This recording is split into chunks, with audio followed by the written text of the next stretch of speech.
c'est à vous, c'est à vous.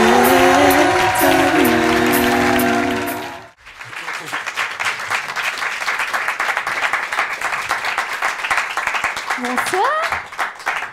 Alors bonsoir à tous. Comme il l'a dit, je me présente, Keïna. J'ai 25 ans et je suis en couple, même mariée depuis plus de 6 ans.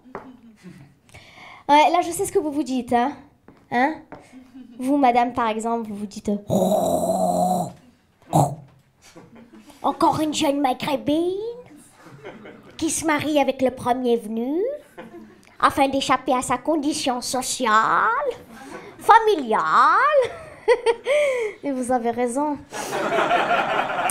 Non, c'est pas que mon père était dur, c'est pas ça. C'est juste qu'il pensait avoir un camp de détention pour femmes. Alors comme Cendrillon, j'avais un couvre-feu vers 11h, 11h30, voire midi, les grands jours. Vraiment, lui, les baumettes à côté, la santé, c'est Cancun, hein. Parce qu'il y a la play, les collègues, du shit, la savonnette, il y a une petite ambiance festive. Du coup, j'ai rencontré mon mec, parce que j'avais pas le choix. Tout ce qu'il y a de plus traditionnel, forcément, vu la culture, le contexte familial, dans une chicha. Et là, je me souviens de ce soir-là. On s'est vu, et... Non, c'est tout. Non, parce que déjà, pour voir quelque chose dans une chicha, c'est galère. Ouais, t'as la fumée qui te rentre dans les yeux, dans le nez, t'as l'impression que c'était dans une commémoration d'un camp Auschwitz. En plus, moi, je vous ai pas dit, mais je viens de Marseille. Et à Marseille, les mecs ont tous les cheveux longs. Donc dès que t'arrives dans un établissement, t'as très vite l'impression d'être dans une soirée lesbienne. Genre la vie d'Adèle. Vous voyez de quelle coupe je vous parle? C'est la coupe à la napolitaine. Alors je comprends très bien le rapport entre Naples et l'Italie, mais la plupart s'appellent Abdelhak et viennent de Sétif. Je pense que ces gens-là essaient de nous dire quelque chose. Non, parce que quand tu as un survêt intégral du Dortmund, une casquette Philippe Plein et un lissage brésilien, on est bien d'accord qu'il y a un petit côté mi-figue, mi-raisin, non?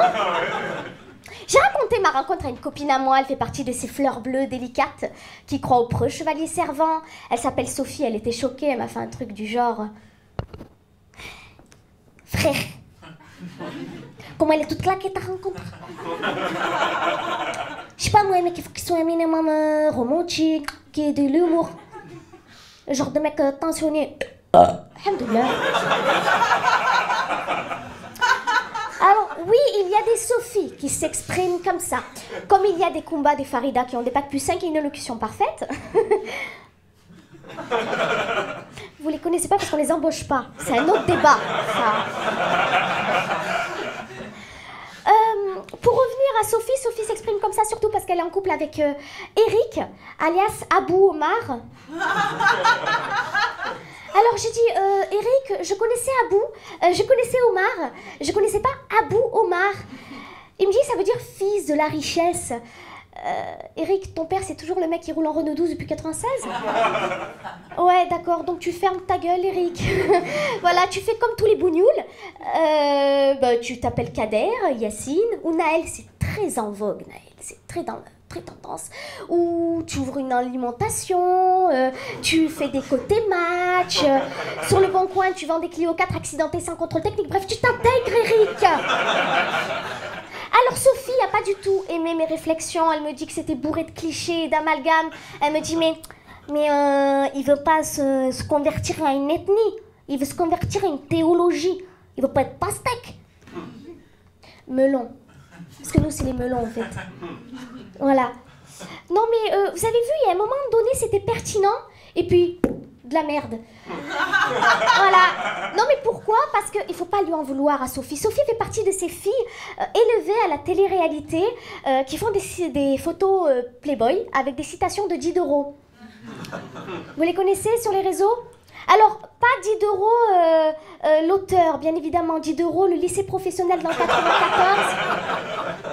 Autant te dire que dans le Val-de-Marne, Diderot, il est beaucoup plus connu pour ses blocus avec des caddies que pour son œuvre La religieuse. Hein. C'est une blague d'intello, section littéraire, relevez pas. Voilà, donc pour ceux qui n'ont pas les réseaux sociaux, qui n'ont pas Instagram ou Facebook, en gros qui ont une vie, Je vais illustrer ce qu'on a sur les réseaux sociaux avec ces playmates 2.0. C'est du style. La jalousie n'est que le reflet de l'envie. Je suis pas à l'aise. Ah non, je suis pas à l'aise, putain. La jalousie n'est que le reflet de l'envie.